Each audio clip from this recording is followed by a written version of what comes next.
Please join your hands together and celebrate my father, Bishop Feyi Daniels, for glory,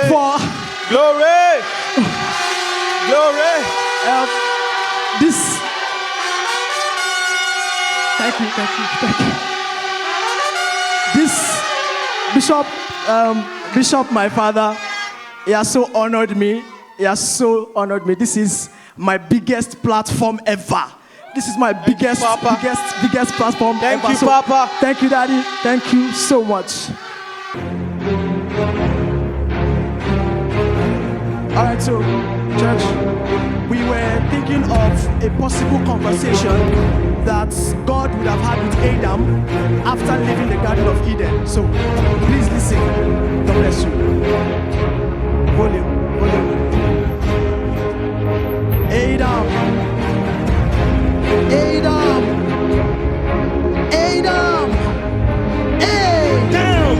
God, so you got the guts to come upon the mountains of my decision after driving me away from that most beautiful, glorious paradise called Eden. Adam, do not allow your own hate for your own actions create a gate to your game in worthless space. Wow! I'm surprised to see you wandering on the island of perdition when Nice game! Shifting lanes, claiming to be the saint. Well, nice play, 2 bars. Adam, playing a playing game with you is like pointing to a point where the point is pointless. It's an endless quest for justice. Remember, when I speak, even the night passes. So why will I argue with a man I molded from the ground? And with the crown of my hand, I gave him a crown in front of a crowd of angels and clouds. But you, Adam, you fell for a cheap trick from a weekly called the serpent to your wife. Oh God! Have I done wrong listening to Eve that evening? Now I'm able to see why a woman was planted in the garden. She was designed to weaken the strength of my rational judgment. Her presence clouded my sense of reasoning. Instead of I thinking straight, my thinking was bent on my emotions. Adam, she was not given as a distraction but a blessing. I also created her to help when you are weak. In your weakness, her strength finds expression. So the cuddling, the kisses and the romance are all part of her duty as a woman I pulled from your ribs. Her touch, words and suggestions are just meant to be. Really, I see. Her suggestions pointed my mind to seek from the tree of the knowledge of good and evil and harmless. She gave me what she collected on her first day out with her boyfriend, the serpent. Adam, where were you as at the time she went partying with the serpent? I was at the farm, tilling the ground, pruning the trees and making it good for the harvest. While the serpent was busy cultivating the most beautiful land I gave you. The gift of a woman to hold, to love, to rock and roll. But busy you were tilling the ground instead of filling her heart with the wisdom I gave you. God, don't put the blame on me. The woman sinned first and not me. Shame on you, Adam, if all you do is blame me for giving you such precious gift as Eve. But she gave me the fruit. Remember, you told me not to eat. I collected it from her and I ate it because I loved her. But I made you the head. I said I made you the head over all, including the serpent and Eve.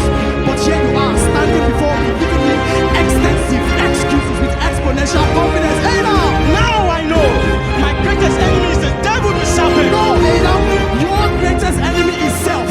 You allowed your feelings determine the direction of your obedience. Forgetting obedience is emotional. Self-ruled over your senses. Now the Lord demands for your head on the table of justice.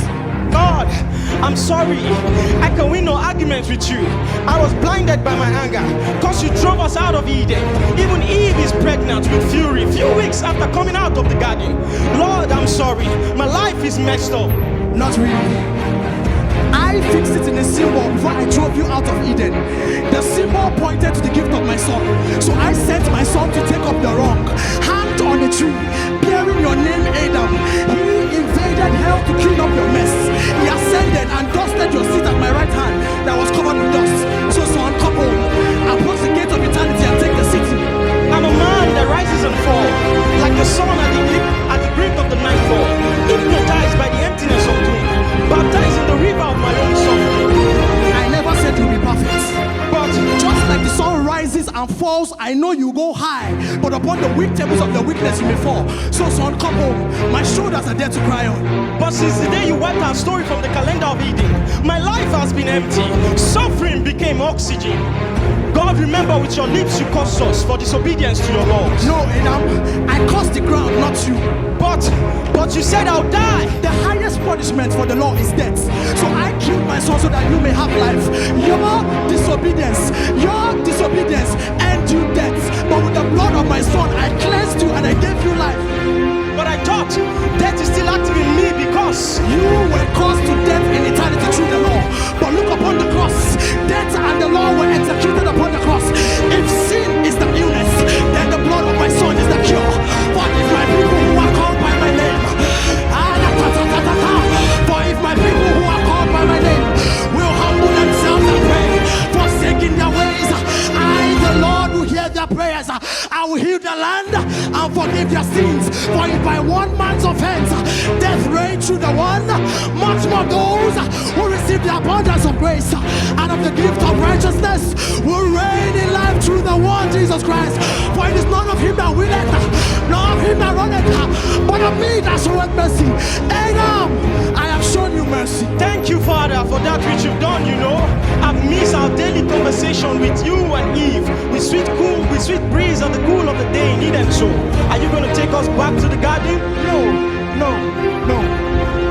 I created Eden with my words. I'm taking you to a place I designed with my heart, not with my words or metaphors. I am taking you to a place I created with the life of my son, whose walls are painted in his blood. It's a place where my glory replaces the brightness of the sun.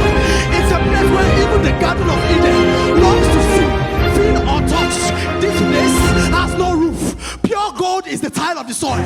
Water is like a glassy mirror. The beauty and perfection of this place makes the wind sing and the lions blush. But God, can I? Yes, you can, son. Come home. Come home. Come home. Come home. Come home.